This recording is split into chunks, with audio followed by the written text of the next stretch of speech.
오늘은 어버이 주일이어서 부모님을 즐겁게 이런 제목으로 함께 말씀을 나누고자 합니다.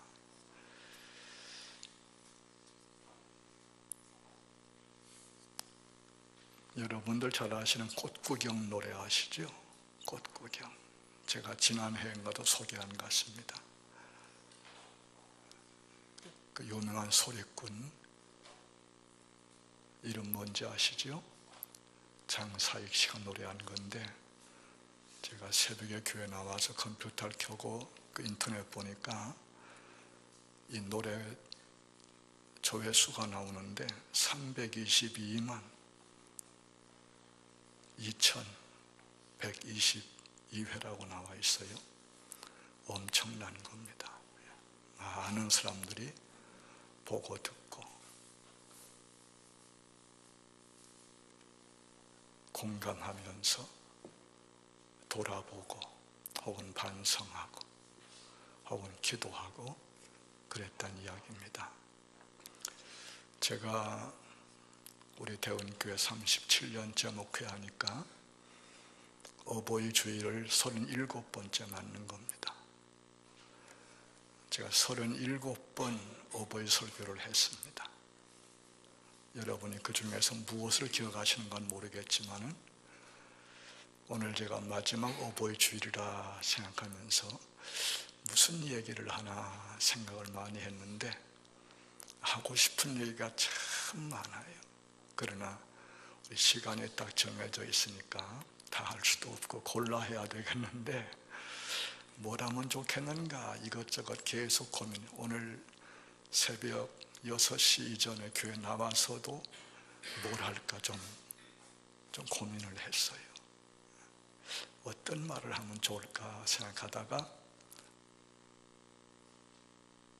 그 마지막 결정하는 것이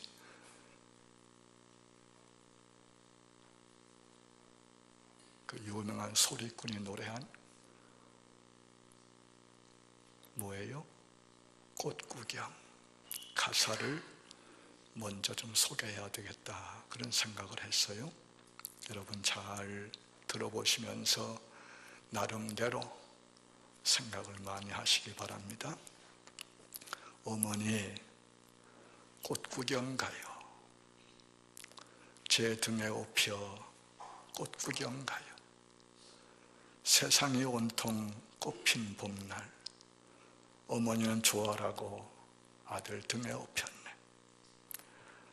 마을을 지나고 산길을 지나고 산자락에 휘감겨 숲길이 짙어지자, 아이고 어머니나. 어머니는 그만 말을 잃더니 꽃구경, 봄구경 눈 감아버리더니 한 움큼씩 한 움큼씩 솔잎을 따서 가는 길 뒤에다 뿌리며 가네. 어머니 지금 뭐 하신대요? 아, 솔잎을 뿌려서 뭐 하신대요? 아들아, 아들아, 내 아들아, 너 혼자 내려갈 일 걱정이구나. 길 잃고 헤맬까 걱정이구나. 이런 노랫말이죠. 고려장을 하던 시대, 늙은 부모를 깊은 상소에 갖다 버리던 시대의 이야기가 아니겠습니까? 자식은 부모를 버리려고 하지만 부모는 자기를 버리려는 그 자식을 걱정하고 사랑하는 마음을 잘 보여주는 노랫말이죠. 이런 부모를 어떻게 버릴 수 있을까? 그런데 이런 부모를 쉽게 버리는 것이 오늘의 우리의 현실이 아니겠습니까? 어느 부모님이 자식에게 보낸 편지라는 글을 하나 더 소개합니다. 내 사랑하는 아들, 딸들아, 언젠가 우리가 늙어 약하고 지저분해지거든 인내를 가지고 우리를 이해해 다오. 늙어서 우리가 음식을 흘리면서 먹거나 옷을 더럽히고 옷도 잘 입지 못하게 되면 네가 어렸을 적 우리가 먹이고 입혔던 그 시간들을 떠올리면서 미안하지만 우리의 모습을 조금만 참고 받아다오. 늙어서 우리가 말을 할 때 했던 말을 하고 또 하더라도 말하는 중간에 못하게 하지 말고 끝까지 들어주면 좋겠다. 내가 어렸을 때 좋아하고 듣고 싶어 했던 이야기를 네가 잠이 들 때까지 셀 수 없이 되풀이하면서 들려주지 않았니? 훗날에 혹시 우리가 목욕하는 것을 싫어하면 우리를 너무 부끄럽게 생각하거나 나무라지는 말아다오. 수없이 핑계를 대면서 목욕을 하지 않으려고 도망치던 너를 목욕시키려 쫓아다니던 우리의 모습을 기억하고 있니? 혹시 우리가 새로 나온 기술을 모르고 무심하거든 그 방법을 우리에게 잘 가르쳐다오. 우리는 내게 얼마나 많은 것을 가르쳐 주었는지 아느냐? 점점 기억력이 약해진 우리가 무언가를 자주 잊어버리거나 말이 막혀 대화가 잘 안 될 때면 기억하는 데 필요한 시간을 좀 내어주지 않겠니? 그래도 혹시 우리가 기억을 못 해내더라도 너무 염려하지는 말아다오. 왜냐하면 그때 우리에게 가장 소중한 것은 너와의 대화가 아니라 우리가 너와 함께 있다는 것이고 우리의 말을 들어주는 네가 있다는 것이 중요하기 때문이란다. 또 우리가 먹기 싫어하거든 우리에게 억지로 먹이려고 하지 말아다오. 언제 먹어야 하는지 혹은 먹지 말아야 하는지는 우리가 잘 알고 있단다. 다리가 힘이 없고 쇠약하여 우리가 잘 걷지 못하게 되거든 지팡이를 짚지 않고도 걷는 것이 위험하지 않게 도와줄 수 있니? 네가 뒤뚱거리며 처음 걸음마를 배울 때 우리가 내게 한 것처럼 내 손을 우리에게 빌려다오. 그리고 언젠가 나중에 우리가 더 이상 살고 싶지 않다고 말하면 우리에게 화내지 말아다오. 너도 언젠가 우리를 이해하게 될 테니 말이다.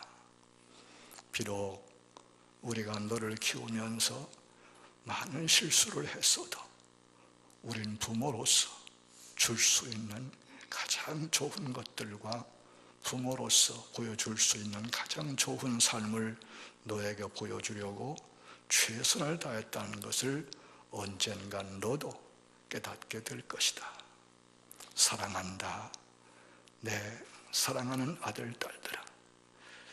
네가 어디에 있든지 무엇을 하든지 너를 사랑하고 너의 모든 것을 사랑한단다.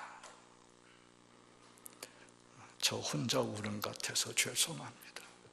이 목사가 눈물이 많아가지고서 남을 울리려면 울지 말아야 되고 남을 웃기려면 웃지 말고 해야 되는데 전 그런 재간이 없어가지고서 제가 먼저 울고 하는데 여러분들 저를 아시죠? 제가 이 강단에서 많이 울었습니다. 울 때가 많았습니다. 사람은 환경을 만들고 자신이 만든 환경의 영향을 받으며 그 환경의 지배를 받고 살게 되어 있습니다. 가령 내가 사는 집안에 꽃 한 송이를 꽂을 수도 있고 안 꽂을 수도 있습니다. 그건 내가 환경을 만드는 것입니다. 그런데 집안에 꽃 한 송이가 있는 것과 없는 것은 기분과 생활의 차이가 크지요. 그것은 내가 만든 환경이 나를 지배하는 것이고 내가 환경의 지배를 받는 것을 말해주고 있는 것입니다.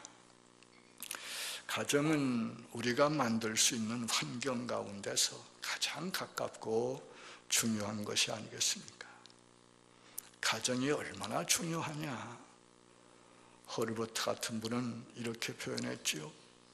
한 명의 아버지가 100명의 스승보다 더 낫다. 마이어 교수 같은 분은 성인 인격의 85%가 6세 이전에 형성된다 그랬습니다. 아이들은 어릴 때 집에서 본 대로 하게 되어 있습니다. 어릴수록 시비를 분별할 수 없고 어릴수록 자기 아빠와 자기 엄마가 절대적인 존재입니다. 이런 아이들은 부모가 하는 대로 자신도 모르게 배워서 따라하는 것을 우리가 꼭 잊지 말아야 합니다. 요즘 우리나라 가정들의 문제가 많다고 그러는데 그 중에 하나가 뭐겠습니까? 가정에서 인격적 교육이 되지 않는다는 거죠. 맹목적인 사랑, 본능적인 사랑, 동물적인 사랑, 인격적인 교육이 되지 않는 겁니다. 말도 너무 함부로 한다고 그러죠. 이런 것이 가정의 큰 문제죠. 또 한 가지 문제는 불화, 이혼 문제가 아니겠습니까? 현재 우리나라의 이혼율이 세계 3위로 높다고 그러는데 이거 큰 문제 아니겠습니까? 이혼하지 않고 동거하지만 실질적 이혼 상태인 부부도 많다고 하니까 이게 참 심각한 우리 가정의 문제가 아니겠습니까? 또 한 가지는 부모들이 너무 바쁘다는 것, 이것도 요즘 우리 사회의 가정 문제 중에 하나입니다. 어느 교육기관에서 아빠가 집에서 자녀와 함께 있는 시간을 조사해 봤더니 놀랍게도 하루에 38초 밖에 안 된다는 거예요. 그래서 아빠가 아니고 뭐라고 그래요? 바빠라고 한다는 거예요. 아빠만이 아니라 엄마들도 비슷한 가정들이 점점 늘어나고 있지요. 먹고 살기 힘든 것도 그 이유가 되겠습니다마는 먹고 살만한데도 더 돈이면 다 되는 것 같이 생각하기 때문에 돈을 쫓아다니느라 하고 아빠도 바쁘고 엄마도 바쁘고 애들은 저희끼리 팽개쳐지는 이것이 우리 사회의 큰 문제 중에 하나가 아니겠습니까? 부모로서 가장 중요한 것은 뭐니 해도 자식 잘 키우는 거죠. 자식 잘 크면 노후가 평안하지요. 자식이 잘못되면 노후가 비참한 것. 먹고 살 것이 없으면 나가서 먹고 살기 위해서 돈도 벌어야 되겠지만은 웬만하거든 가정에서 자식들을 키우는데 좀 더 신경을 쓰는 그런 우리가 되어야 할 줄로 생각합니다. 유대인 어머니들은 가정교육의 천재들이라고 하는데 그들에게서 배울 것이 많지요. 그 중에 하나가 뭔지 아세요? 가정에서 아이들과 많은 시간을 보내고 특별히 가정에서 성경을 열심히 가르쳐 주는 거예요. 또 하나는 아이들을 데리고 어디 간다고 그래요? 도서관에 많이 간다는 거예요. 열심히 간다는 거예요. 우리가 배워야 할 귀한 본으로 생각을 합니다. 영국의 역사 철학자로 유명한 토인비, 여러분 이름은 다 들어보셨죠? 토인비는 일찍이 얘기했습니다. 이 세상에서 가장 이상적인 가족 제도를 가진 민족은 한국이다. 역시 대학자들은 남이 못 보는 걸 보는 거예요. 참 귀한 걸 보았어요. 그런데 요즘 우리의 가정들은 어떻습니까? 서구화의 물결 속에서 우리의 가정들도 서구화되어서 소위 핵가족으로 변해서 많은 문제가 생기죠.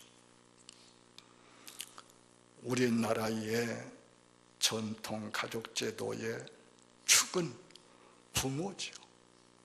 부모에 대한 효지요. 성경은 하나님의 백성들이 복되게 사는 길을 가르쳐주는 하나님의 영원한 진리의 말씀이에요. 그 성경 중심에 십계명이 있어요. 십계명은 둘로 크게 나누는 거 다 아시죠? 1, 2, 3, 4계명은 대신계명, 5, 6, 7, 8, 9, 10계명은 대인계명. 대인계명 가운데 첫 번째가 뭐예요? 내 부모를 공경하라. 거기서부터 시작되는 거예요. 오늘 본문 말씀에 이 말씀을 꼭 가슴에 품고 살아가시길 바랍니다. 내 부모를 즐겁게 하며 너를 낳은 어미를 기쁘게 하라. 설명할 필요 없잖아요. 누구나 다 들으면 알 수 있는 쉬운 말이잖아요. 우리는 하나님께서 가르쳐 주신 대로 부모님을 즐겁게 해야 합니다. 부모가 가정의 중심이 되고 부모님을 즐겁게 하는 효가 가정생활의 축이 되도록 해야 합니다. 어떻게 부모님을 즐겁게 할까요? 부모님을 즐겁게 하려고 할 때 늘 기억할 것은 부모님을 이해하는 것입니다. 부모님의 생각을 알고 부모님과 눈높이를 맞추는 겁니다. 여기에 필요한 말이 뭔지 아세요? 나이가 들면 어린애가 된다는 것이에요. 이 말을 꼭 기억을 해야 돼요. 우리가 어린애들과 대화하거나 놀이하거나 할 때 어떻게 합니까? 아이 키에 우리 키를 맞추지 않습니까? 허리를 구부리거나 무릎을 꿇고 눈높이를 맞춰야지만 소통이 되고 대화가 되잖아요. 부모도 마찬가지죠. 늙으면 어린애가 되니까 어린애에게 맞추듯이 부모님한테 맞춰가는 거예요. 여러분, 이 지혜를 터득하셔야 합니다. 모든 부모들이 자식에게 바라는 소박한 소원 한 가지는 자식을 눈으로 보는 거예요. 부모는 자식의 얼굴을 보고 자식의 손을 잡아보고 자식의 목소리를 들을 때 기쁘고 즐겁고 행복하고 부러울 것이 없는 거예요. 부모를 즐겁게 하는 자녀, 부모가 즐겁고 기쁜 가정이 복된 가정이요 아름다운 가정인 줄 믿습니다. 이러한 가정에 그 부모를 통하여 주시는 하나님의 복이 새벽 이슬같이 내리는 줄 믿습니다. 부모 자식 관계는 내가 선택하는 것이 아닙니다. 내가 이 자식을 선택하고 내가 이 엄마 아빠를 선택하는 것이 아닙니다. 하나님께서 정해 주시는 겁니다. 우리는 부모님을 즐겁게 하고 공경하는 것은 곧 하나님을 즐겁게 하고 공경하는 것임을 깨달아야 합니다. 부모는 하나님의 대리자입니다. 보이지 않는 하나님께서 부모를 통해서 자녀된 사람들을 돌보시고 양육하시는 겁니다. 부모님을 즐겁게 해드리시기를 부탁합니다. 부모님들은 몇 가지 기억할 것이 있습니다. 먼저는 자녀가 존경하고 두려워하는 부모가 되려고 노력을 해야 합니다. 무서워하는 것이 아니고 두려워하는, 존경하는, 품위 있는 그런 부모가 되려고 노력을 해야 합니다. 또 나는 다 살았다, 아무렇게나 살자, 그런 생각을 버리고 내가 지금 할 수 있는 게 뭐냐, 해야 할 게 뭐냐 생각해서 그걸 해야 합니다. 성경적인 기독교인의 생명은 그 사명과 직결되어 있는 것입니다. 생명은 사명입니다. 사명이 생명입니다. 사명이 있는 한 죽지 아니한다, 그 유명한 말이 있지 않습니까? 그래, 세례 요한 같은 분은 사명을 다하니까 31살에도 하나님께서 불러가시더라고요. 우리 예수님도 사명을 다하시니까 33세에도 불러가시는 거예요. 성경에서 말씀한 나이는, 생명은 사명입니다. 사명이 없으면 불러가시는 거예요. 끝나는 거예요. 우리 그리스도인들이 생명이 있는 동안 끝까지 붙들어야 할, 감당해야 할 사명이 무엇일까요? 그 중에 하나가 중요한 기도가 아니겠습니까? 기도의 사명을 감당을 해야 합니다. 누가복음 2장의 안나 같은 선지자는 나이가 84세인데도 성전을 떠나지 않고 늘 기도했다고 그랬습니다. 훌륭한 모델이지요. 여러분들도 기도 많이 하시기 바랍니다. 걸을 수 있으면 나와서 기도하십시오. 언젠간 걷지 못할 때가 옵니다.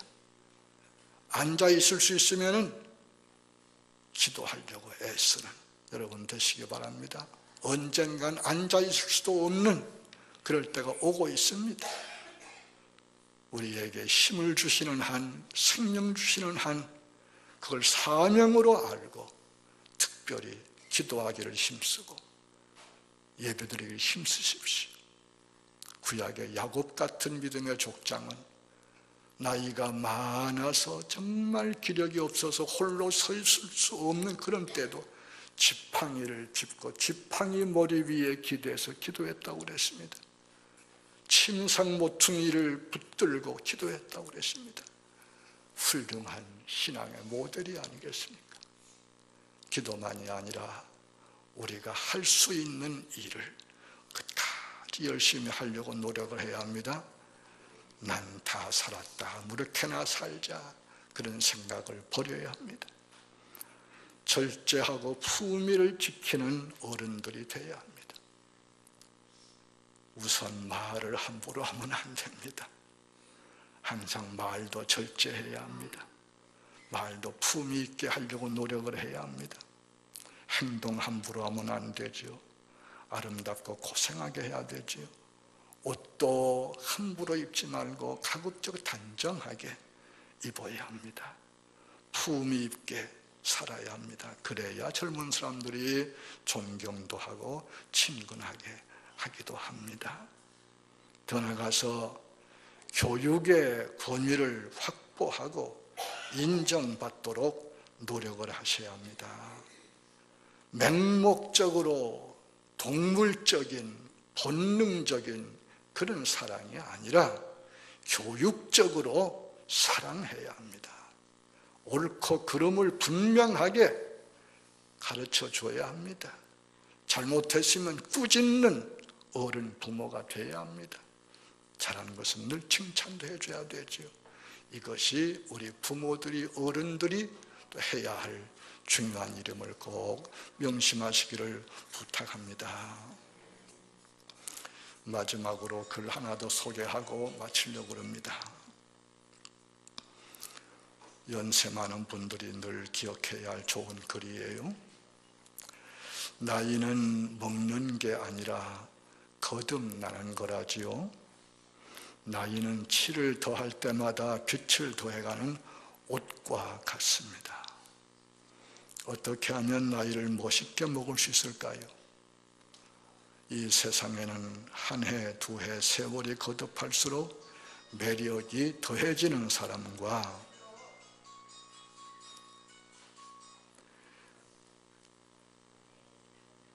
세월이 거듭될수록 매력을 잃어버리는 사람이 있습니다. 나이를 먹고 싶지 않다고 발버둥치는 사람일수록 세월이 지나갈 때마다 매력의 빛이 희미해지기 마련입니다. 나이를 먹는 것은 결코 마이너스가 아닙니다. 한 번, 두 번, 질을 거듭할 때마다 빛과 윤기를 더해가는 온말이에요. 나이를 먹는다고 해서 기회가 적어지는 것도 아닙니다. 이 세상에는 나이를 거듭하지 않으면 맛볼 수 없는 기쁨이 얼마든지 있지 않습니까? 나이를 거듭하는 기쁨, 그 기쁨을 깨달았을 때 당신은 비로소 멋진 삶을 발견할 수 있을 것입니다. 나이가 들면서 눈이 침침한 것은 필요 없는 작은 것은 보지 말고 필요한 큰 것만 보라는 것이며, 귀가 잘 안 들리는 것은 필요 없는 작은 말은 듣지 말고 필요한 큰 말만 들으라는 것이지요. 이가 시린 것은 연한 음식만 먹고 소화불량 없게 하려 함이지요. 걸음걸이가 부자연스러운 것은 매사에 조심하고 멀리 가지 말라는 것이지요. 머리가 하얗게 되는 것은 멀리 있어도 나이 든 사람인 것을 알아보게 하기 위한 조물주의 배리어랍니다. 정신이 깜빡거리는 것은 살아온 세월을 다 기억하지 말라는 것이고, 좋은 기억, 아름다운 추억만 기억하라는 것이랍니다. 지나온 세월을 다 기억하면 아마도 핑 하고 돌아버릴 거예요.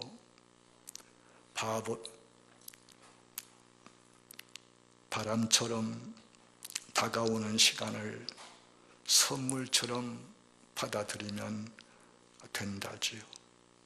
가끔 힘들면 한숨 한번 쉬고 하늘을 보세요. 멈추면 보이는 것이 참 많답니다. 더 행복하세요. 특별히 이 동네에 계신 분들 더 행복하세요. 자식들은 부모님을 즐겁게 해드리고, 부모님들은 끝까지 사명을 감당하되 자식이 얼마나 소중한 것인가를 생각하면서 하나님의 말씀으로 잘 지도하고 가르치고 축복하면서 기도하는 가운데 우리의 삶이 행복하고 우리의 가정이 든든히 세워지고 주님 앞에 영광을 돌리는 복된 가정들이 다 되기를 축원합니다. 기도하겠습니다.